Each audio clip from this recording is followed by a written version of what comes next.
Hello everyone. Today in this lecture we are going to discuss about pollen grains.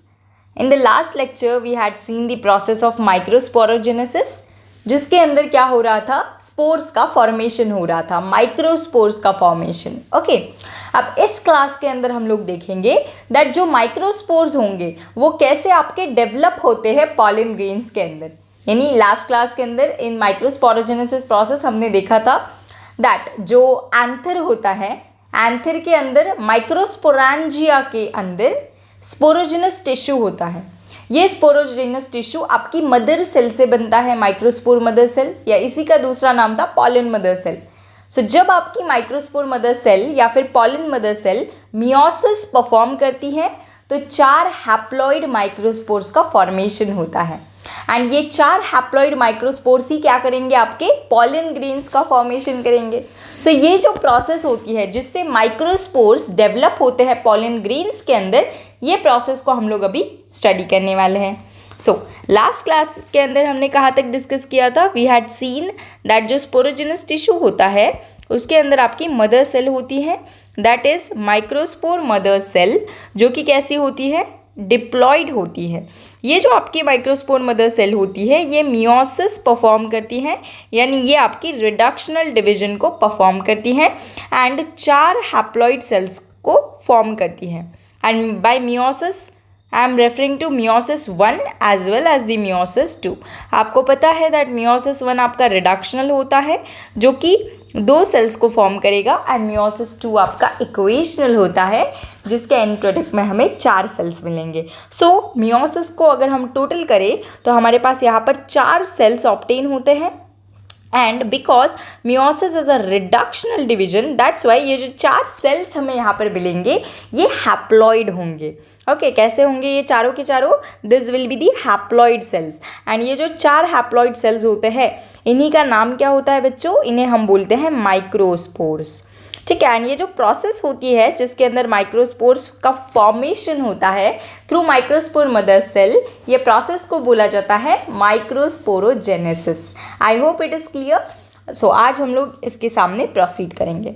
अब क्या करो बच्चों, यहाँ पर एक चीज़ अज्यूम करो दैट यहाँ पर लेट्स से आपके यहाँ पर 4 माइक्रोस्पोर बने हैं. यानी देखो, सबसे पहले तो आपके पास एंथर होता है. ठीक है, what you are having a anther, let's say ये आपका एंथर है. ठीक है, सो ये एंथर के अंदर आपके पास 4 माइक्रोस्पोरेंजिया होते हैं. ये 4 माइक्रोस्पोरेंजिया के अंदर आपका स्पोरोजेनस टिश्यू प्रेजेंट होता है. और ये जो स्पोरोजेनस टिश्यू होता है ये किससे बना होता है बच्चों, ये बना होता है माइक्रोस्पोर मदर सेल या फिर पॉलन मदर सेल से. सो यहाँ पर अंदर बहुत सारी पॉलन मदर सेल होंगी, बट हमने यहाँ पर एक ही पॉलन मदर सेल का डिवीजन देखा है. एंड ये एक माइक्रोस्पोर मदर सेल जो है या फिर पॉलन मदर सेल है, इसने कितने माइक्रोस्पोर्स का फॉर्मेशन किया, 4. सो ऐसा नहीं होता कि बस 4 माइक्रोस्पोर्स आपके टोटल एंथर के अंदर आपको देखने को मिलेंगे. आपके एंथर के अंदर बहुत सारे माइक्रोस्पोर्स होंगे. व्हाई? बिकॉज आपके एंथर के अंदर there are many microspore mother cell. हर एक माइक्रोस्पोर मदर सेल अपना मियोसिस करेगी एंड 4 माइक्रोस्पोर्स का फॉर्मेशन करेगी. ओके, ये हमने 4 क्यों लिए हैं, बिकॉज मियोसिस के एंड में 4 बनते हैं. ओके, इसका मतलब ये नहीं है कि जो टोटल एंथर होता है उसके अंदर भी 4 ही होंगे. This is not the thing. Okay, so ये चीज़ आपको याद रखनी है. सो यहाँ पर क्या होगा बच्चों, यहाँ पर 4 माइक्रोस्पोर्स बनेंगे. अब यहाँ पर आप लोग एक माइक्रोस्पोर को अज्यूम करो. कितने माइक्रोस्पोर को अज्यूम करोगे, you will assume 1 microspore over here. Okay, so let's say ये जो एक माइक्रोस्पोर है इसके अंदर अभी कुछ चेंजेस होंगे जिसकी वजह से पॉलन ग्रेन का फॉर्मेशन होता है. ठीक है, सो ये कैसे होता है ये हम लोग अभी देखेंगे. टिल देन इतनी प्रोसेस आपको लास्ट लेक्चर के अकॉर्डिंग पता होनी चाहिए. ठीक है, and this process it is known as microsporogenesis. So ये प्रोसेस आपको पता होनी चाहिए. ठीक है, अभी हम लोग देखेंगे दैट ये जो हमारी माइक्रोस्पोर्स है इनसे पॉलन ग्रेन कैसे डेवलप होती है, that we are going to study. Okay, सबसे पहले तो आपकी पॉलन ग्रेन होती क्या है, what exactly is the pollen grain. So जो पॉलन ग्रेन होती है that is the male gametophyte of angiosperms. हम बोलते हैं ना male gametophyte, female gametophyte. Okay, so आपकी जो पॉलन ग्रेन होती है ये क्या होती है, पॉलन ग्रेन कैसी बनती है, इसके पहले हमें ये तो पता होना चाहिए ना दैट पॉलन ग्रेन एग्जैक्टली होती क्या है.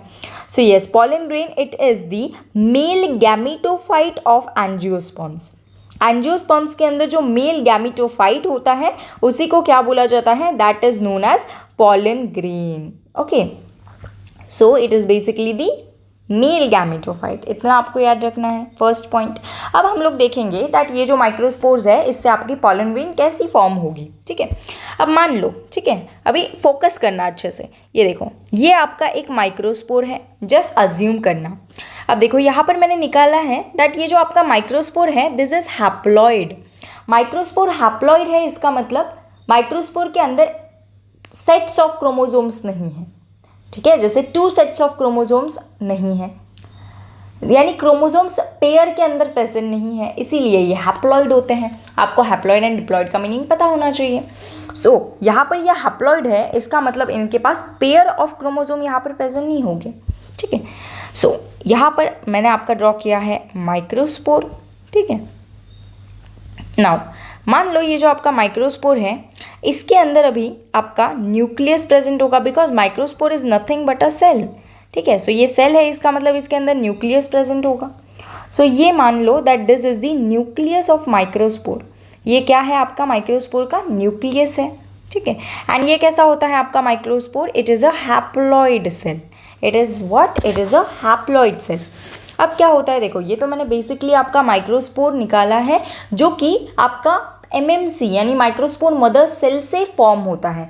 यानी यहाँ पर जो हमने 4 माइक्रोस्पोर निकाले हैं इसमें से एक का स्ट्रक्चर मैंने यहाँ पर निकाल दिया है कि माइक्रोस्पोर बेसिकली आपका ये सेल होता है जिसके अंदर न्यूक्लियस प्रेजेंट होता है एंड ये हैप्लॉइड होता है। माइक्रोस्पोर कैसा होता है? Ploidy level is haploid. Okay, अब क्या क्या चेंजेस होंगे इस माइक्रोस्पोर के अंदर जिससे आपकी पॉलन ग्रेन बनेगी, ये चीज़ हम लोग डिस्कस करने वाले हैं। सो यहाँ पर क्या होगा, जो आपका माइक्रोस्पोर होता है सबसे पहले तो ये जो सेल होगा माइक्रोस्पोर का इसके अंदर वैक्यूल फॉर्म होंगे। अब ये माइक्रोस्पोर के अंदर अगर वैक्यूल फॉर्म होंगे तो वैक्यूल तो आपके बड़े होते हैं, राइट, एंड ये जो वैक्यूल होते हैं ये सेंटर के ऊपर फॉर्म होते हैं। कहाँ फॉर्म होंगे? सेंटर के ऊपर। सो अभी एक चीज़ कॉमन सेंस है, अगर वैक्यूल यहाँ पर सेंटर के ऊपर फॉर्म होगा यानी न्यूक्लियस जो होगा ये पेरिफेरी के टूवर्ड्स शिफ्ट हो जाएगा। This is the basic thing which you need to understand that अगर फॉर्मेशन ऑफ वैक्यूल हो रहा है माइक्रोस्पोर के सेंटर के ऊपर, सो सेंटर के ऊपर ऑलरेडी आपका न्यूक्लियस प्रेजेंट है, सो ये न्यूक्लियस को पेरिफेरी के टूवर्ड शिफ्ट होना पड़ेगा। सो जो फर्स्ट चेंज आपका होगा माइक्रोस्पोर के अंदर दैट इज वैक्यूल सेंटर के ऊपर फॉर्म होंगे जिसकी वजह से न्यूक्लियस पेरिफेरी के ऊपर शिफ्ट हो जाएगा। एंड ज़रूरी नहीं है बच्चों कि यहाँ पर एक ही वैक्यूल फॉर्म हो, यहाँ पर बहुत सारे वैक्यूल्स फॉर्म हो सकते हैं। ठीक है, मल्टीपल। सो यहाँ पर फर्स्ट चेंज जो आपके माइक्रोस्पोर के अंदर होगा that is vacuoles formed at centre. बीच में सेंटर में आपका वैक्यूल बन जाएगा। Due to this nucleus is shifted to periphery. Nucleus कहाँ शिफ्ट हो जाएगा बच्चों? पेरिफेरी के साइड में शिफ्ट हो जाएगा, बिकॉज आपका वैक्यूल कहाँ बना है? आपका वैक्यूल सेंटर के टूवर्ड्स बना है, so nucleus will shift towards periphery. So यहाँ पर अगर मैं डायग्रामेटिकली इसे रिप्रेजेंट करूँ, so this is the microspore जो कि आपका हैप्लॉइड है।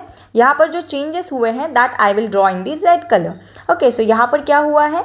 Here vacuoles are formed at the centre, so let's assume that this are the vacuoles. So these are formed at the center, due to which the nucleus they are shifted to the periphery. Periphery यानी circumference के towards.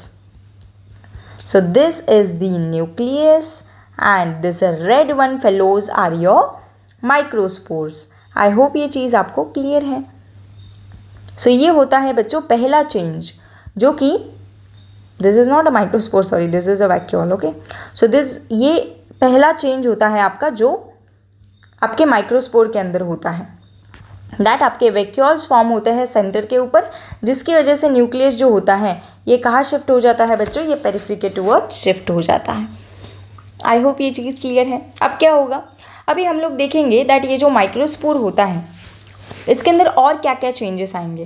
पहला change I hope आपको clear है। And ये microspore ये एक cell होता है, सो इसके अंदर साइटोप्लाज्म भी होगा, ठीक है, मैंने ड्रॉ नहीं किया इसका मतलब ये नहीं है कि नहीं होता है। यहाँ पर ये जो डॉटेड स्ट्रक्चर है, this is the cytosol, so this is also the thing which you need to remember over here ना। अब यहाँ पर क्या होगा, वैक्यूल्स फॉर्मेशन के बाद यहाँ पर आपका फर्स्ट माइटोटिक डिवीजन होगा।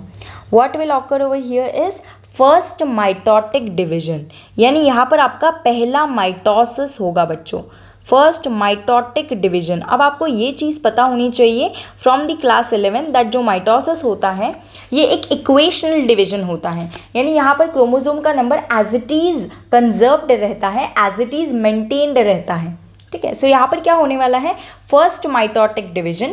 माइटोटिक डिवीजन के अंदर आपको ये चीज़ पता होनी चाहिए दैट जो क्रोमोसोम नंबर होता है दैट इज़, अगर यहाँ पर n नंबर ऑफ क्रोमोसोम है सो यहाँ पर जो 2 सेल्स बनेंगे इनके अंदर भी n number of chromosome he present होंगे। अगर कोई सेल है जो कि डिप्लॉयड है, अगर वो माइटोसिस परफॉर्म करेगा सो इसके रिजल्ट के अंदर जो सेल्स बनेंगे वो भी आपके डिप्लॉयड ही बनेंगे। ये चीज़ आपको याद रखनी है firstly.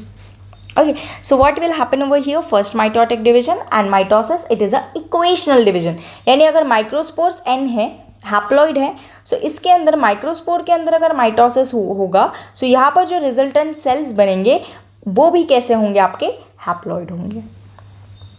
I hope it is clear. अब क्या होता है बच्चों, माइटोसिस के अंदर सबसे पहले तो स्पिंडल फाइबर्स बनते हैं। अब ये जो स्पिंडल फाइबर्स होते हैं ये कैसे बनते हैं, इसका मैकेनिज्म पूरा cell cycle and cell division of class 11th के अंदर है, so you can refer to class 11th lectures, okay.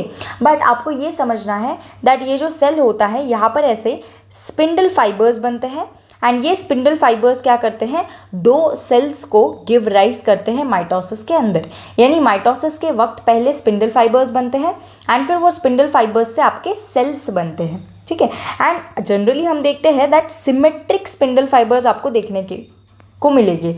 Symmetric spindle fibre यानी क्या होता है, जो कि इक्वल सेल्स का फॉर्मेशन करता है। आपको यहाँ पर यही चीज़ याद रखनी है दैट जो सिमेट्रिक स्पिंडल फाइबर्स होते हैं वो इक्वल सेल्स को फॉर्म करते हैं और जो एसिमेट्रिक स्पिंडल फाइबर्स होते हैं वो अनइक्वल सेल्स को फॉर्म करते हैं। यानी एसिमेट्रिक स्पिंडल फाइबर्स क्या करेंगे, एक बड़ा सेल एक छोटा सेल ऐसा फॉर्म करेंगे एंड जो सिमेट्रिक स्पिंडल फाइबर्स होते हैं ये दोनों सेम साइज के सेल्स फॉर्म करते हैं। सो यहाँ पर जो डिवीजन होगा बच्चों that is the first mitotic division, ये आपका एसिमेट्रिक स्पिंडल फाइबर्स के थ्रू होगा।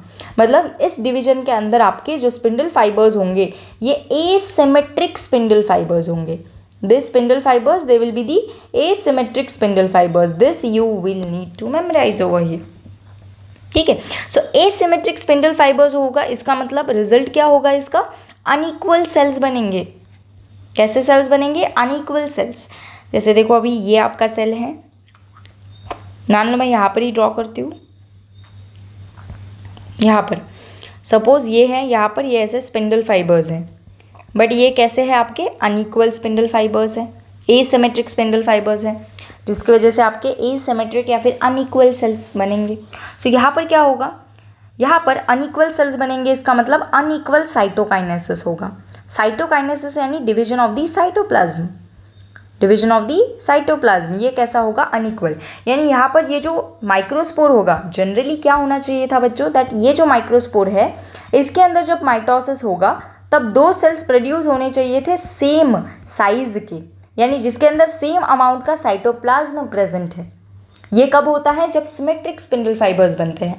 बट यहाँ पर आपके एसिमेट्रिक स्पिंडल फाइबर्स बन रहे हैं, जिसकी वजह से जो सेल्स फॉर्म होंगे वो सेल्स आपके अनइक्वल होंगे। कैसे सेल्स होंगे ये, you need to memorize that यहाँ पर जो सेल्स बनेंगे इसके अंदर एक होगा आपका bigger cell, okay, it is not in oval, in circular format. एक आपका बड़ा सेल होगा, बिकॉज साइटोकाइनेसिस कैसी हुई है बच्चों, यहाँ पर साइटोकाइनेसिस अनइक्वल हुई है। सो एक सेल आपका बिगर होगा and one will be the small spindle shaped cell, ऐसा कुछ आपको देखने को मिलेगा। नाउ ये जो बिग सेल होता है, ये बिगर सेल जो होता है इसे बोला जाता है बच्चों वेजिटेटिव सेल। ये जो बड़ा सेल होता है इसे क्या बोला जाता है, this is refer to as vegetative cell. And ये जो छोटा सेल होता है इसे बोला जाता है generative cell. So the bigger cell it is refer to as vegetative cell and the smaller cell it is referred to as generative cell.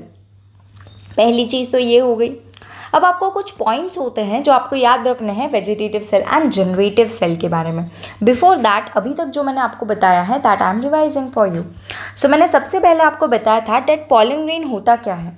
So pollen grain ये मेल गैमेटोफाइट होते हैं एंजियोस्पर्म के अंदर. उसके बाद मैंने आपको बताया दैट जो माइक्रोस्पोर होता है इससे हमें पॉलन ग्रेन्स का फॉर्मेशन करना है. सो जो माइक्रोस्पोर होते हैं इसके अंदर न्यूक्लियस होता है सेंटर के ऊपर प्रेजेंट. सो यहाँ पर क्या होता है माइक्रोस्पोर के अंदर वैक्यूल्स का फॉर्मेशन होता है जिसकी वजह से जो सेंटर के ऊपर जो न्यूक्लियस है वो पेरिफेरी के टुवर्ड शिफ्ट हो जाता है. बिकॉज वैक्यूल जो फॉर्म होंगे वो सेंटर के ऊपर फॉर्म होंगे, दैट्स वाई न्यूक्लियस पेरिफेरी के ऊपर शिफ्ट हो जाएगा. ये था फर्स्ट चेंज. उसके बाद मैंने आपको बोला दैट ये जो माइक्रोस्पोर होते हैं इसके अंदर एसिमेट्रिक स्पिंडल फाइबर्स बनते हैं. अब स्पिंडल फाइबर्स का फॉर्मेशन कब होता है माइटोसिस यानी सेल डिवीजन के वक्त. सो जनरली तो सिमेट्रिक स्पिंडल फाइबर्स हमें देखने को मिलते हैं यानी जो क्या करे एक सेल से दो सेल्स बनाए इक्वल साइटोप्लाज्म डिस्ट्रीब्यूट कर कर वो करते हैं सिमेट्रिक स्पिंडल फाइबर्स. बट यहाँ पर एसिमेट्रिक स्पिंडल फाइबर्स है. एसिमेट्रिक स्पिंडल फाइबर्स क्या करेंगे ये दो सेल्स को फॉर्म करेंगे बट इनका साइटोप्लाज्म जो होगा वो अनइक्वली डिस्ट्रीब्यूट होगा. अनइक्वली इन द सेंस एक सेल जो होगी वो बड़ी होगी एंड एक सेल जो होगी आपकी छोटी होगी. सो यहाँ पर आपको टू सेल्ड स्टेज देखने को मिलेगी एंड इस टू सेल्ड स्टेज के अंदर ये जो बड़ा सा सेल होता है ये पूरा इसे बोला जाता है वेजिटेटिव सेल एंड ये जो छोटा सा सेल होता है इतना इसे क्या बोला जाता है इसे बोला जाता है जनरेटिव सेल. अब हम लोग कुछ पॉइंट्स देखने वाले हैं vegetative cell and generative cell के एंड हम लोग देख रहे हैं अभी धीरे धीरे हमारी pollen grain on the verge of formation है. Okay before that we will discuss the vegetative cell के पॉइंट. सो देखना वेजिटेटिव सेल जो है सबसे पहले तो ये लार्ज है यानी बड़ा है as compare to the generative cell. So the first point is that this is a large cell. Vegetative cell कैसा होता है लार्ज. उसके बाद वेजिटेटिव सेल है इसका मतलब ऑफ कोर्स उसके अंदर न्यूक्लियस प्रेजेंट होगा. सो जो वेजिटेटिव सेल का न्यूक्लियस होता है ये ऐसा इरेगुलर शेप्ड होता है यानी this is what this is the nucleus of vegetative cell. So जो वेजिटेटिव सेल का न्यूक्लियस होता है वो कैसा होता है VC लिखती हूँ VC यानी vegetative cell. So irregular shaped का न्यूक्लियस आपको दिख रहा है. So the second point is that vegetative cell का न्यूक्लियस कैसा होता है इरेगुलर शेप्ड.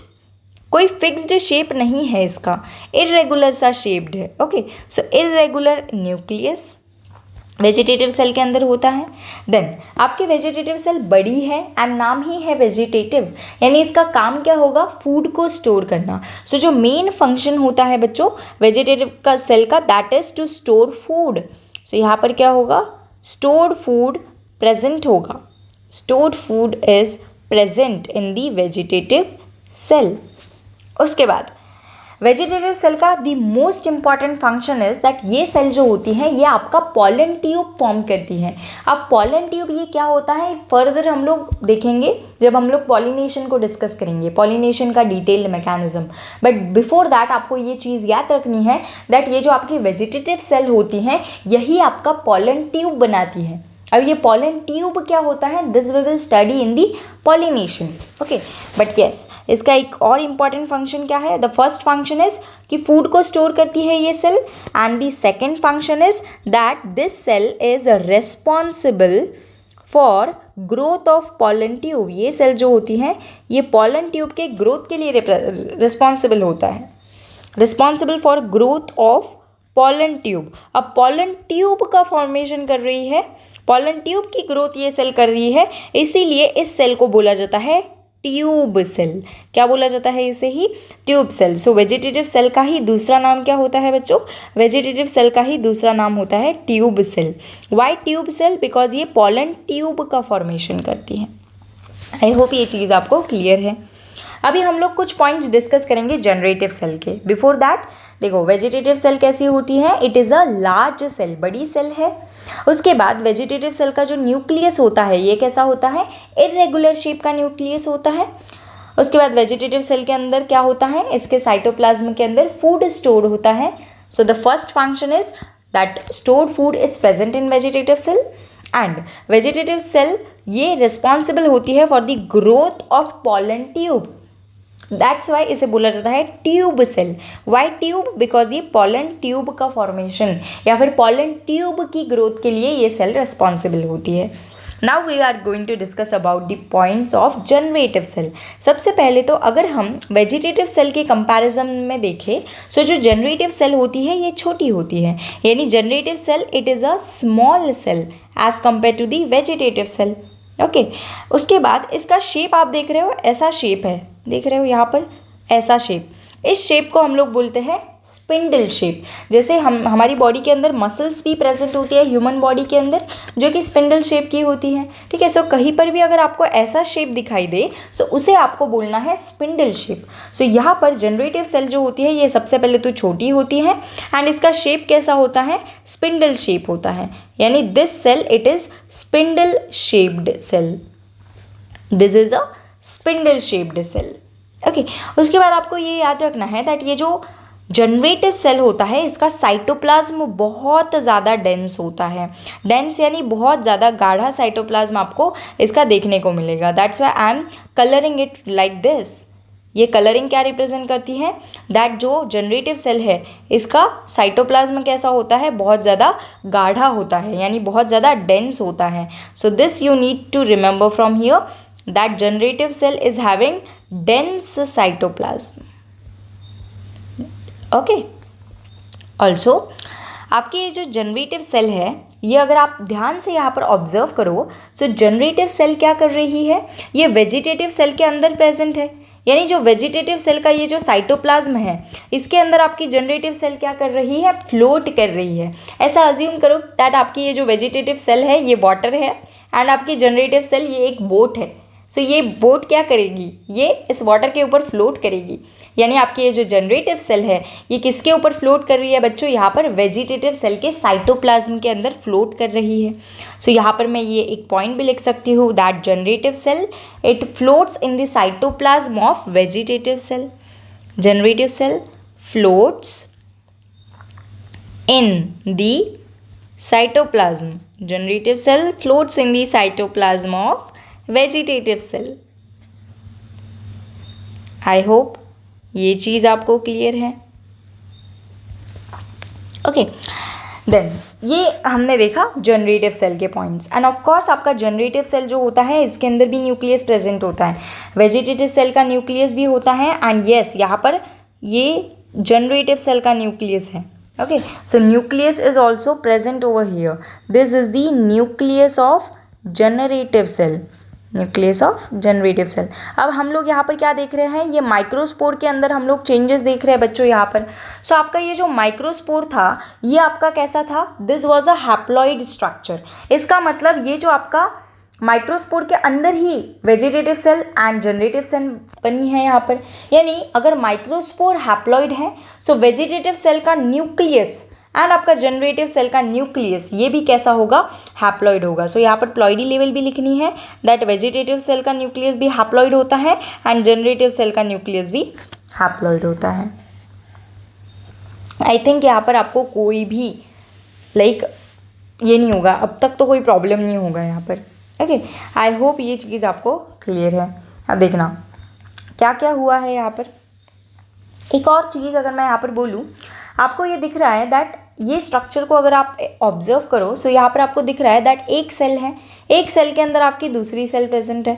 सो इसे हम लोग cell within a cell structure भी बोल सकते हैं। येस और no? Yes of course, cell within a cell structure because vegetative cell है, वेजिटेटिव सेल के अंदर आपकी जनरेटिव सेल है। दैट्स वाई इसे हम लोग क्या बोल सकते हैं? Cell within a cell structure, या फिर इसे टू सेल स्ट्रक्चर भी बोलते हैं बिकॉज ये वेजिटेटिव सेल एक है एंड एक जनरेटिव सेल है। So this is known as cell within a cell structure. This is known as what? Figure. जो हमने ये फिगर ड्रॉ की है this is refer to as cell within a cell structure. Cell within a cell structure, या इसी को ही बोला जाता है two celled stage structure. Two celled stage structure. Yes. So this figure represents cell within a cell structure because cell within a cell, यानी vegetative cell के अंदर आपके जनरेटिव सेल प्रेजेंट है, या इसी को ही बोला जाता है टू सेल्ड स्टेज, बिकॉज एक सेल आपका बाहर का सेल हो गया वेजिटेटिव सेल एंड एक आपकी जनरेटिव सेल हो गई, दो सेल्स हो गई। आई होप ये चीज़ आपको क्लियर है। ठीक है, सो ये हमने यहाँ पर पॉइंट्स देखे। अब हमारी पॉलन ग्रेन जो है ये डेवलप तो हो गई बट पूरी तरीके से रह गई है। ठीक है, यानी क्या बचा है अभी, देखो यहाँ पर हमारा वेजिटेटिव सेल है, जनरेटिव सेल है। अभी क्या होता है पता है, ये जो पॉलन ग्रेन होती है इसके अंदर बाहर की लेयर्स जो है दैट आर पेंडिंग, यानी अभी माइक्रोस्पोर्स से हमें क्या मिला यहाँ पर बच्चों, माइक्रोस्पोर्स से हमें यहाँ पर टू सेल्ड स्टेज मिली। अब इस टू सेल्ड स्टेज से आपकी फाइनल पॉलन ग्रेन कैसी दिखती है वो हम लोग देखेंगे। सो अभी हम लोग फाइनली देखने वाले हैं दैट पॉलन ग्रेन हम लोग एग्जैक्टली किसे बोलेंगे। ओके, सो अभी डिटेल में लाइक ये करना, फोकस करना स्ट्रक्चर के टूवर्ड्स। देखो ये जो है दिस इज वेजिटेटिव सेल, ये आपका हो गया वेजिटेटिव सेल का इरेगुलर शेप्ड न्यूक्लियस। ठीक है, उसके बाद ये आपकी हो गई स्पिंडल शेप की सेल जिसे हम बोलते हैं जनरेटिव सेल। आई होप इतना मैंने आपको बता दिया। एंड ऑफ कोर्स ये जनरेटिव सेल के अंदर न्यूक्लियस प्रेजेंट होता है। नाउ ये जो पॉलन ग्रेन होती है, इस पॉलन ग्रेन की ये जो लेयर है, यानी आप सिंपली बोल सकते हो जो पहली लेयर होती है इस वेजिटेटिव सेल की, इसे बोला जाता है, या फिर इस पॉलन ग्रेन की जो पहली लेयर होती है इसे बोला जाता है plasma membrane. What it is known as, it is known as plasma membrane. So ये हो गई आपकी पहली लेयर। ये आपका अंदर क्या प्रेजेंट है, साइटोप्लाज्म प्रेजेंट है। ठीक है, उसके बाद ये आपकी क्या हो गई, ये cytoplasm, this is the nucleus of vegetative cell, this is the nucleus of generative cell. यानी ये जो आपकी प्रेजेंट है ये बड़ी सी सेल, इसे हम लोग क्या बोलेंगे, इस बड़ी सी सेल को हम लोग बोलेंगे वेजिटेटिव सेल, जो कि हमने ऊपर सीखी है अभी। एंड ये जो छोटी सी सेल्स होंगी इसे हम लोग क्या बोलेंगे बच्चों, इसे हम लोग बोलेंगे जनरेटिव सेल। सो मैंने vegetative cell and generative cell के बाहर एक बाउंड्री निकाली है, इसे बोला जाता है प्लाज्मा मेम्ब्रेन। सो जैसे हर एक सेल के पास प्लाज्मा मेम्ब्रेन होती है, सिमिलरली आपकी ये जो पॉलन ग्रेन होती है इसके पास भी plasma membrane as a layer होती है। इस प्लाज्मा मेम्ब्रेन को ही आप लोग सेल मेम्ब्रेन भी बोल सकते हो, one and the same. Now अब ये जो आपकी प्लाज्मा मेम्ब्रेन होती है इसके बाहर के साइड में एक लेयर प्रेजेंट होती है। जनरली आप पढ़ते हो दैट अगर कोई प्लांट सेल है सो वो प्लांट सेल की सबसे अंदर वाली लेयर आपकी प्लाज्मा मेम्ब्रेन होती है, उसके बाहर फिर सेल वॉल प्रेजेंट होती है। ठीक है, सो आपकी ये जो पॉलन ग्रेन है इसे भी अगर हम लोग एज अ प्लांट सेल देखें, सो इसके पास हमने एक तो प्लाज्मा मेम्ब्रेन ड्रॉ कर ली। सो अभी ऊपर के साइड में इसके पास क्या प्रेजेंट होना चाहिए, इस पॉलन ग्रेन के पास सेल वॉल प्रेजेंट होनी चाहिए। सो यहाँ पर सेल वॉल हम लोग निकालेंगे, बट द डिफरेंस इज यहाँ पर जो सेल वॉल होती है ये दो लेयर्स की बनी होती है, एक इनर सेल वॉल यानी inner layer of cell wall and एक जो होती है that is the outer layer of cell wall. यही यहाँ पर फ़र्क होता है। डोंट गेट कन्फ्यूज, मैं लेबल कर रही हूँ। सबसे पहले तो प्लाज्मा मेम्ब्रेन आपको आई होप समझ में आ गया। उसके बाद ये जो लेयर होती है इसे बोला जाता है इंटाइन। इंटाइन क्या होती है, सेल वॉल की इनर लेयर। एंड ये जो मैंने बनाई है this is refer to as exine. Exine क्या होती है, दिस इज सेल वॉल की आउटर लेयर। सो आपको यहाँ पर ये याद रखना है दैट सेल वॉल की जो इनर लेयर होती हैं that is refer to as intine, inner layer of CW यानी cell wall, and exine it is the outer layer of CW यानी outer layer of cell wall. I hope ये चीज़ clear है। ये दो layers आपकी पेंडिंग थी, इसीलिए मैंने यहाँ पर आपको मतलब पूरा ये जो ऊपर वाला स्ट्रक्चर था इसे मैंने मैच्योर पॉलन ग्रेन क्यों नहीं बोला था, बिकॉज यहाँ पर लेयर्स पेंडिंग थी। सो जब आप ये लेयर्स लगा देते हो ना, प्लाज्मा मेम्ब्रेन, उसके बाद इंटाइन, उसके बाद ये जो है दिस एक्साइन, ये 3 लेयर्स लगने के बाद इस स्ट्रक्चर को हम लोग बोलते हैं एक मैच्योर पॉलन ग्रेन। सो एक मैच्योर पॉलन ग्रेन के अंदर आपके पास क्या है, सबसे पहले तो एक वेजिटेटिव सेल है, उसके बाद आपके पास एक सेल मेम्ब्रेन है, उसके बाद आपके पास एक जनरेटिव सेल यहाँ पर है एंड सेल वॉल प्रेजेंट है। सेल वॉल की 2 लेयर्स है, एक इनर लेयर जिसे बोला जाता है इंटाइन एंड एक होती है आउटर लेयर जिसे बोला जाता है एक्साइन। ना। अब देखना, ये जो आपकी एक्साइन है ना, ये डिसकॉन्टिन्यूअस है। डिसकॉन्टिन्यूअस यानी यहाँ पर देखो, यहाँ पर ऐसे एक्साइन प्रेजेंट नहीं है, यहाँ पर एक्साइन प्रेजेंट नहीं है। सो ऐसे रीजन्स जहाँ पर आपकी एक्साइन एब्सेंट होती हैं, ऐसी रीजन्स या फिर ऐसे रीजन्स जहाँ पर आपकी एक्साइन एब्सेंट होती हैं, ऐसे रीजन्स को बोला जाता है germ pore. What it is refer to as germ pore. And आपको अभी बस इतना याद रखना है दैट ये जो जर्म पोर्स होते हैं, यहीं से क्या अराइज होती है, पॉलन ट्यूब अराइज होती है। ये जो जर्म पोर होते हैं, यहाँ से आपके पॉलन ट्यूब अराइज होते हैं। सो पॉलन ट्यूब के बारे में मैंने आपको दो चीज़ें बताई। पहली चीज़ तो मैंने आपको ये बताई थी दैट वेजिटेटिव सेल जो होती हैं, ये आपकी पॉलन ट्यूब के ग्रोथ के लिए रिस्पॉन्सिबल होती है, इसीलिए वेजिटेटिव सेल को ट्यूब सेल बोला जाता है। This was the first thing. And दूसरी चीज़ मैंने आपको बोला दैट जो जर्म पोर, एक्साइन जहाँ पर एब्सेंट होता है, वहाँ पर उस रीजन को जर्म पोर बोला जाता है। एंड ये जर्म पोर वो रीजन होता है जहाँ से पॉलन ट्यूब अराइज होती है। यानी ये जो रीजन्स होंगे ना, जहाँ पर आपका एक्साइन एब्सेंट है, इन रीजन्स को क्या बोला जाएगा, this is refer to as your germ pore. And in germ pore से कौन अराइज करेगा, आपका पॉलन ट्यूब अराइज करेगा। आई होप ये चीज़ क्लियर है। अब ये होती है, ये जो है यहाँ पर जो फिगर के अंदर मैंने ड्रॉ की है, this is your mature pollen grain. This is what, this is your mature pollen grain. अब आपके जो 60% एंजियोस्पर्म्स होंगे, 60% ऑफ एंजियोस्पर्म्स यानी फ्लावरिंग प्लांट्स। अब एंजियोस्पर्म्स फ्लावरिंग प्लांट्स भी अलग अलग कैटेगरी के होते हैं। सो यहाँ पर जो 60% होंगे, यानी जो मेजॉरिटी एंजियोस्पर्म्स आपके होंगे, उनके अंदर ऐसी तरह की पॉलन ग्रेन ही फॉर्म होती है एंड ऐसी तरह की पॉलन ग्रेन ही रिलीज की जाती है 60% एंजियोस्पर्म्स के अंदर। यानी कौन सी वाली, 2 सेल्ड स्टेज वाली पॉलन ग्रेन। ठीक है, कैसी पॉलन ग्रेन रिलीज की जाती है, 2 सेल्ड स्टेज वाली पॉलन ग्रेन। सो 2 सेल्ड स्टेज पर ही पॉलन ग्रेन क्या होती है, रिलीज होती है। 2 सेल स्टेज पे ही पॉलन ग्रेन रिलीज होती है 60% एंजियोस्पर्म्स के अंदर। अब फिर आप बोलोगे 40% एंजियोस्पर्म्स जो बाकी है, उनके अंदर क्या होता है, वो हम लोग देखेंगे। बट बिफोर दैट आपको ये चीज़ याद रखनी है। अब ये जो आपका पॉलन ग्रेन है ना, ये सर्कुलर है, यानी ये राउंड शेप का है।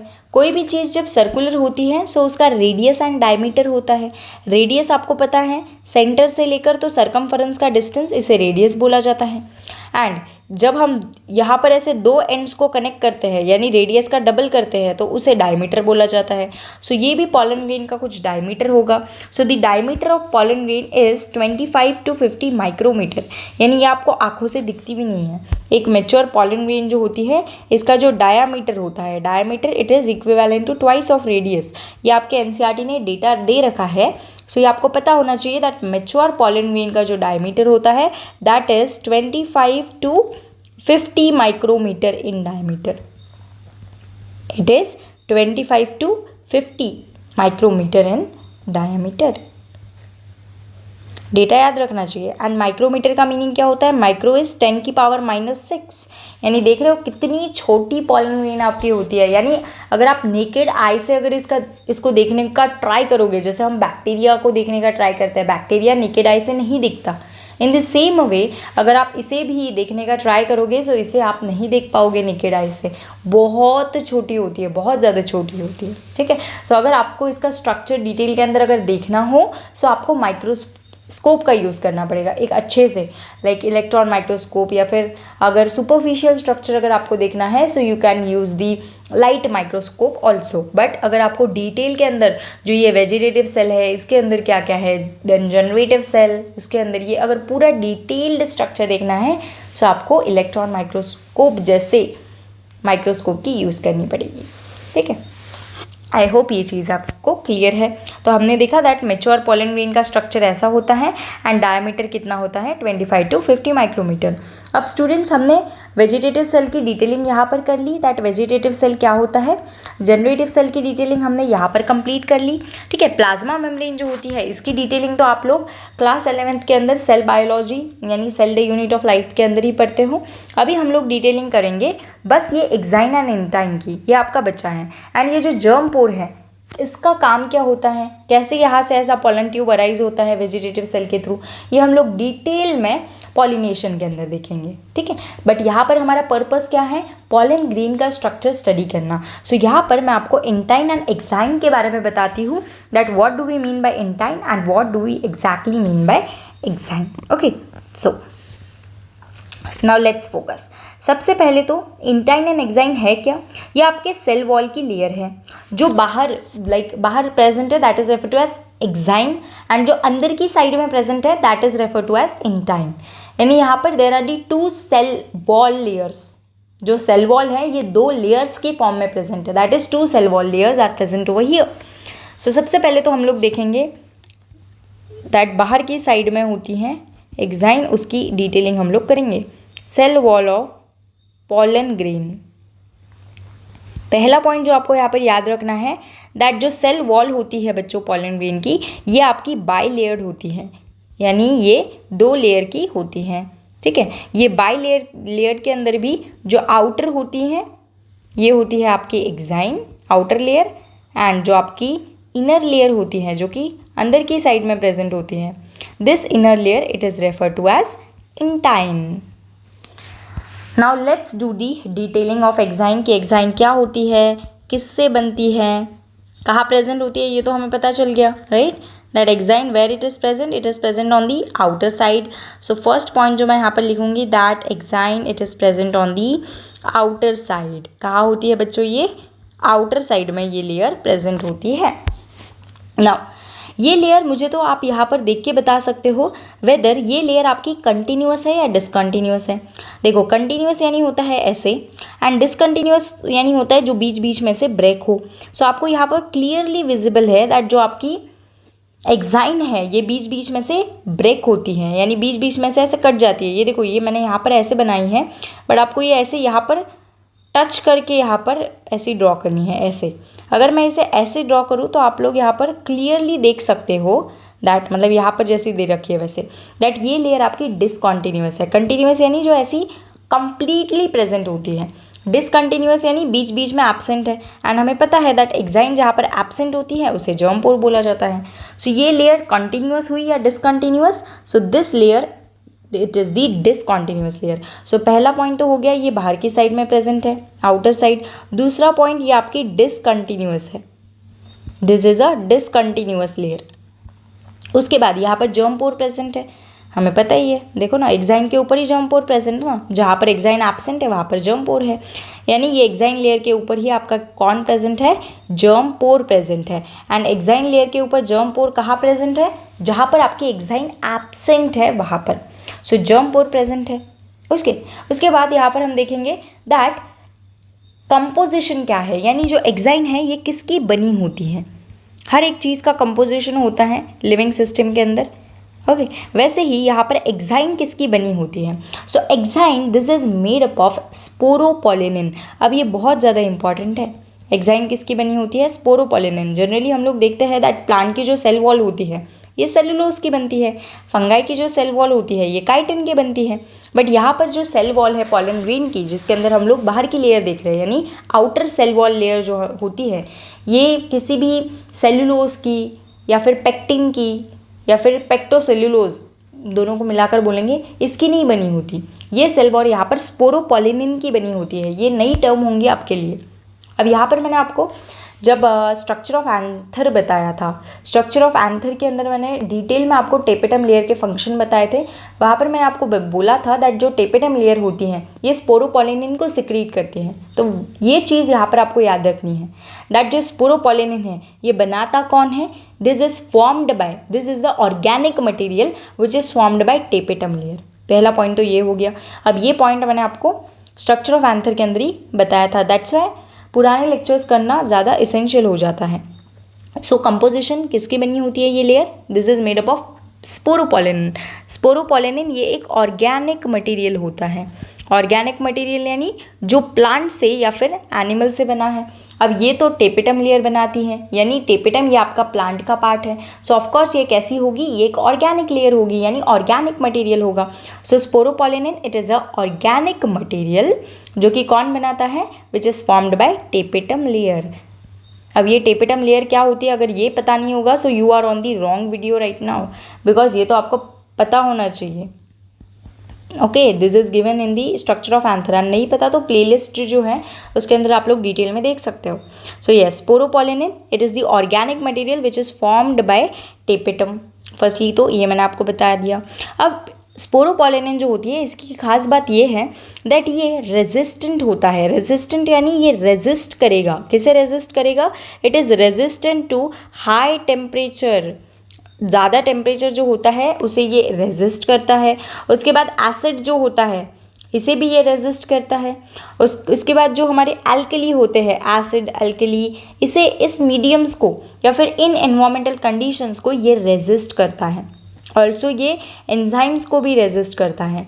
यानी ऐसी कोई भी एंजाइम आज तक नहीं बनी है जो कि आपके एंजाइम को ख़त्म कर सके। एंड अब आप बोलोगे इसका फ़ायदा क्या है? सो इसका फ़ायदा ये है दैट इन रीज़न की वजह से पॉलन ग्रेन जो है ये फॉसिल की तरह हम लोग प्रिजर्व कर सकते हैं।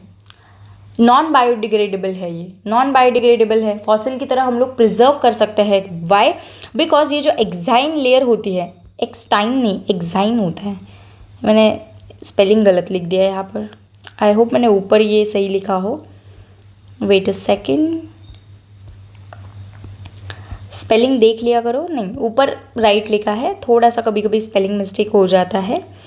सो आप मत करते जाओ। Okay, yes. So exine, extine लिखा है मैंने, वो इंटाइन मेरे दिमाग में चल रहा होगा, सो इसीलिए मैंने वो स्पेलिंग मिस्टेक हो गई। ठीक है, एक्साइन। सो ये जो एक्साइन होता है ये आपका, या फिर जो पॉलन ग्रेन होती है, इसे हम लोग प्रिजर्व कर सकते हैं। इसे हम लोग फॉसिल की तरह प्रिजर्व कर सकते हैं। एंड पॉलन ग्रेन आपकी नॉन बायोडिग्रेडेबल भी होती है। Why? Because of sporopollenin. Because आपकी स्पोरोपोलिनेन हाई टेम्परेचर से रेजिस्टेंट है, एल्कली से, एसिड से, उसके बाद एंजाइम से रेजिस्टेंट है। ये पॉइंट भी आपको याद रखना है दैट आज तक ऐसा एक भी एंजाइम नहीं बना जो स्पोरोपोलिनेन को डिग्रेड कर सके। Okay, so no enzyme is ever known, मतलब आज तक तो पता नहीं चला है। No enzyme is ever known. क्या पता अगर फ्यूचर के अंदर डिस्कवर हो जाए तो, बट आज तक तो पता नहीं है। No enzyme is ever known which can degrade, या फिर जो डिस्ट्रॉय कर सके, विच कैन डिग्रेड और डिस्ट्रॉय स्पोरोपोलिनेन। अब इसका फ़ायदा क्या होता है? Sporopollenin. What is the advantage of this? इसका एडवांटेज ये है बच्चों दैट अगर स्पोरोपोलिनेन को कोई डिग्रेड नहीं कर सकता, यानी स्पोरोपोलिनेन क्या है? ये स्पोरोपोलिनेन ही आपका एंजाइम को फॉर्म कर रहा है, यानी पॉलन ग्रेन की सबसे बाहर की लेयर। सो अगर इसको, सबसे बाहर की लेयर को ही कोई डिग्रेड नहीं कर सकता, इसका मतलब पॉलन ग्रेन को भी डिग्रेड करने के चांसेस ही नहीं है। बेसिकली अगर एक घर है सपोज, अगर हम उसकी घर की दीवारों को ही बाहर से डिग्रेड नहीं कर सकते तो अंदर जाकर हम उसे क्या ही डिग्रेड करेंगे उस घर को। वैसे यहाँ पर सिचुएशन है। सो एंजाइम आपकी इतनी स्ट्रॉन्ग है दैट वो उसको डिग्रेड करने का मटेरियल आज तक बना ही नहीं है। सो इसकी वजह से क्या होता है, जो पॉलन ग्रेन्स होती हैं इसको भी डिग्रेड नहीं कर सकते। यानी जो आपका पॉलन ग्रेन होता है it is a non biodegradable. Pollen grain कैसी हो जाती है? नॉन बायोडिग्रेडेबल, बिकॉज ये सब्सटेंस ही आपका नॉन बायोडिग्रेडेबल है। ठीक है, एंड इसकी वजह से pollen grains can be preserved as fossils. Pollen grains can be preserved as fossil, ये एक एडवांटेज है, एडवांटेजियस है यहाँ पर, can be preserved as fossils. I hope ये चीज़ क्लियर है। अब आपको ये एक चीज़ और याद रखनी है दैट ये जो एंजाइम होती हैं ये आपकी थिक होती हैं। कैसी होती है? ये आपकी थिक होती है, बहुत ज़्यादा हार्ड होती है। ये लेयर थिक होती है, बहुत ज़्यादा हार्ड होती है। This are the basic points also जो आपको याद रखने होते हैं। उसके बाद ये जो लेयर होती है बाहर की साइड में प्रेजेंट है, यानी ऑफकोर्स ये क्या करेगी? दिस विल प्रोटेक्ट, एंजाइम क्या करेगी? This will protect pollen grain during unfavourable condition. Protect pollen grains during unfavourable conditions. जब अनफेवरेबल कंडीशंस होंगी तब पॉलन ग्रेन को प्रोटेक्ट करने का काम कौन करेगी? Enzyme layer. आई होप ये चीज़ आपको क्लियर है। ये जितनी भी चीज़ें मैंने आपको बताई है ये मैंने आपको स्पोरोपोलिनेन के लिए बताई है। बाकी एक्साइन आपकी लेयर क्या होती है, एक्साइन ये आउटर साइड में प्रेजेंट है, जैसे कि आप यहाँ पर देख सकते हो that exine it is present on the outer side. ठीक है, उसके बाद जो एक्साइन होती है ये डिसकॉन्टीन्यूअस होती है, यानी बीच बीच में ये ब्रेक हुई मतलब कंटिन्यू नहीं होती, बीच बीच में ब्रेक हुई वाली होती है ये।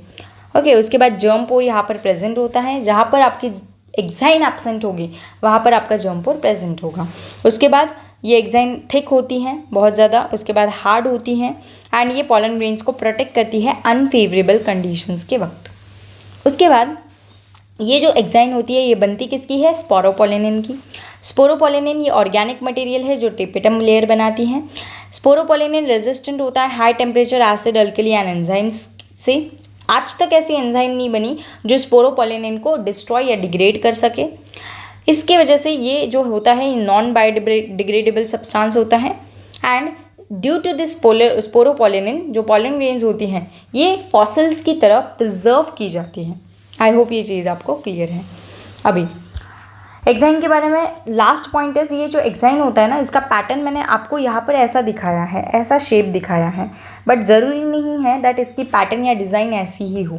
सो जो पैटर्न या फिर डिज़ाइन होती है ये पॉलन ग्रेन की ये डिफरेंट होती हैं।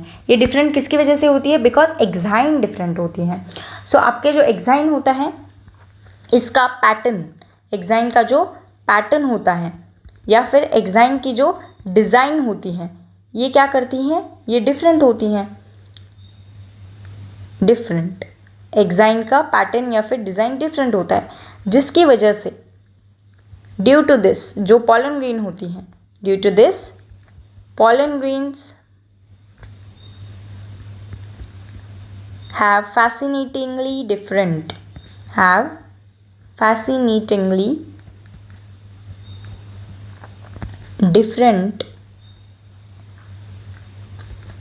Patterns and designs.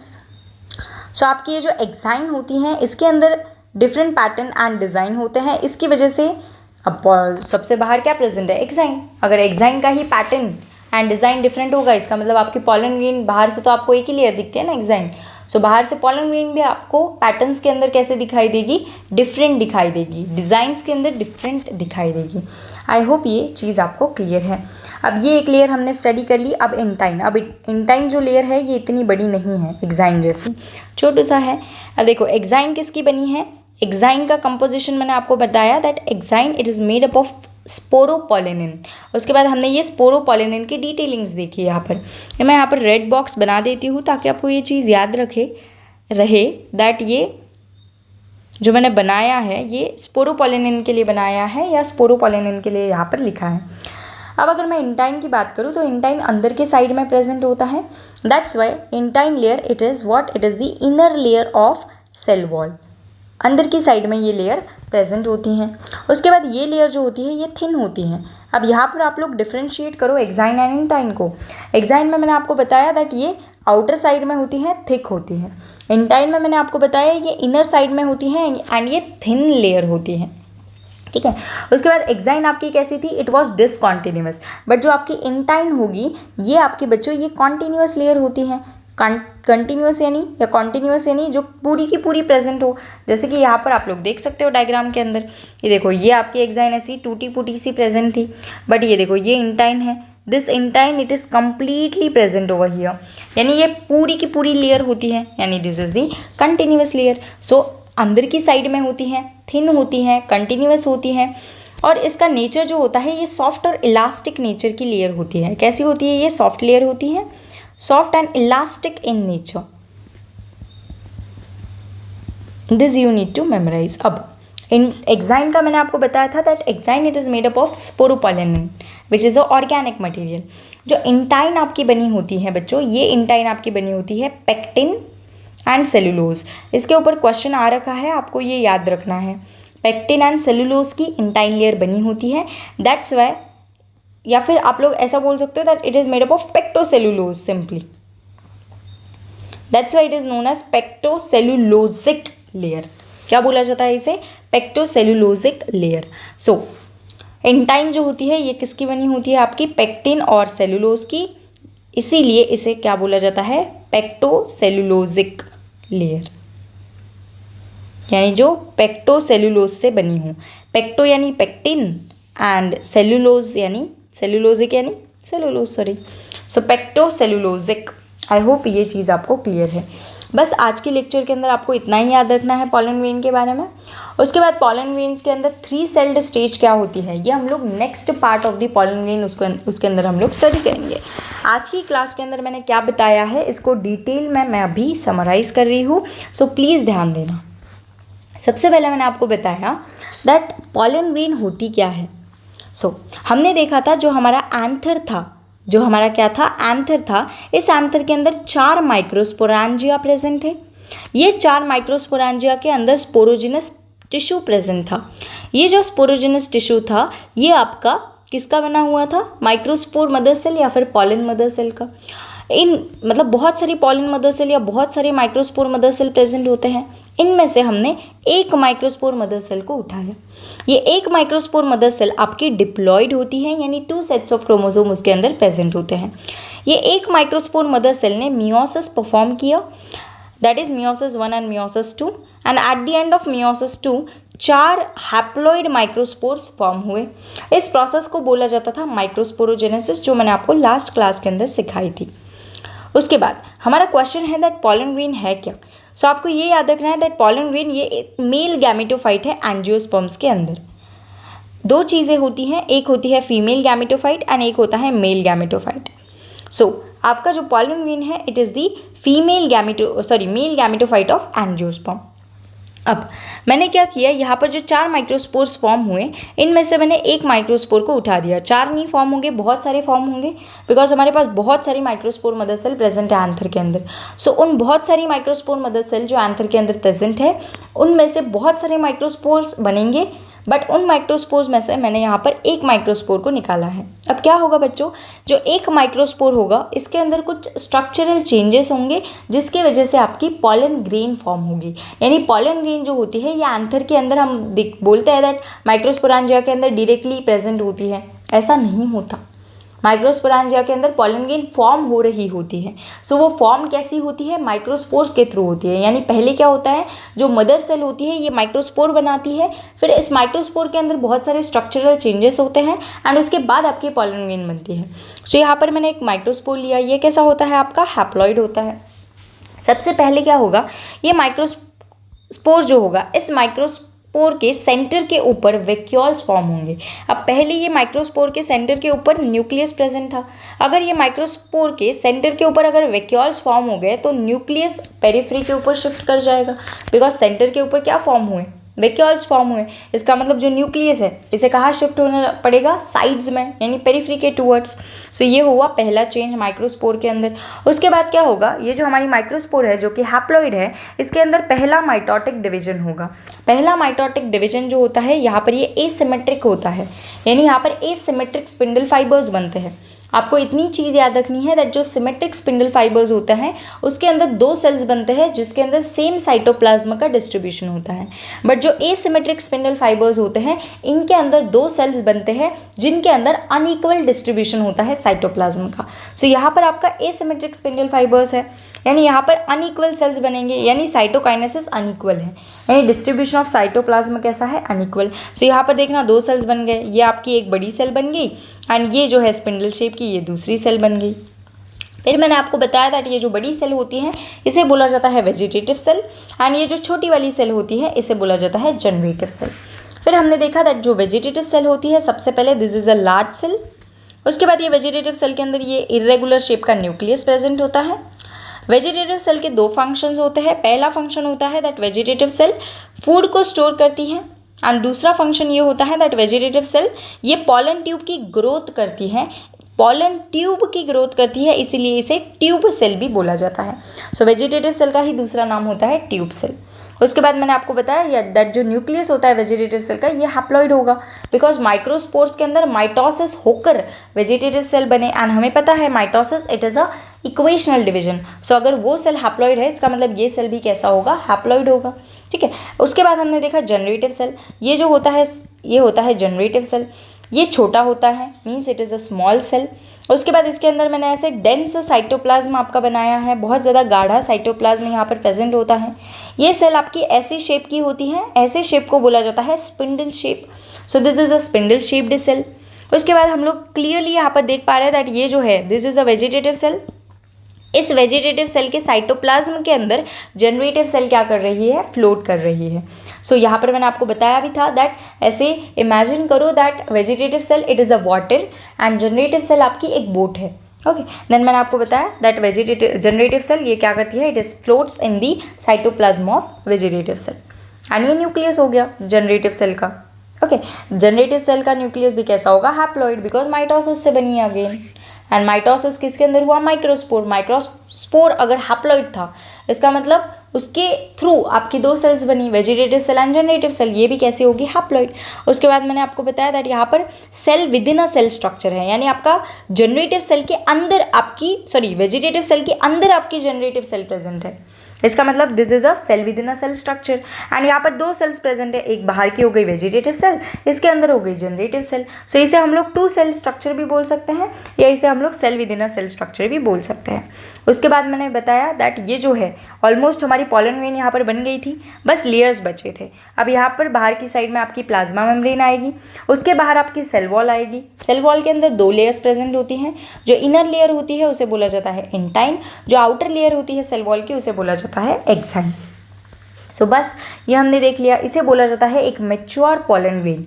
जो एक मैच्योर पॉलन ग्रेन होती है उसका डायमीटर होता है 25 to 50 माइक्रोमीटर, यानी ये नेकेड आई से विजिबल नहीं है। 60% एंजियोस्पर्म के अंदर ऐसी ही पॉलन ग्रेन होती है, दो सेल स्टेज वाली, यानी एक वेजिटेटिव सेल एंड एक जनरेटिव सेल। अब वो 40% एंजियोस्पर्म्स के अंदर क्या होता है ये हम लोग नेक्स्ट सेल के अंदर यानी नेक्स्ट लेक्चर के अंदर हम लोग डिस्कस करेंगे। उसके बाद जहाँ पर एक्साइन एब्सेंट होती है उस रीजन को जर्म पोर बोला जाता है। इस जर्म पोर से पॉलन ट्यूब अराइज होती है, ये आपको याद रखना है। फिर हमने डिस्कस किया सेल वॉल के कुछ पॉइंट्स। पॉलन ग्रेन की जो सेल वॉल होती है ये दो लेयर्स की बनी होती है, आउटर एक्साइन और इनर इंटाइन। एक्साइन लेयर जो होती है ये हार्ड होती है, थिक होती है, बाहर की साइड में प्रेजेंट होती है, डिसकॉन्टिन्यूअस होती है एंड जर्म पोर यहाँ पर प्रेजेंट होता है। एक्साइन लेयर का कंपोजिशन है स्पोरोपोलिनिन, यानी एक्साइन लेयर ये स्पोरोपोलिनिन से बनी होती है। स्पोरोपोलिनिन कौन रिलीज करता है, आपकी टेपिटम लेयर रिलीज करती है।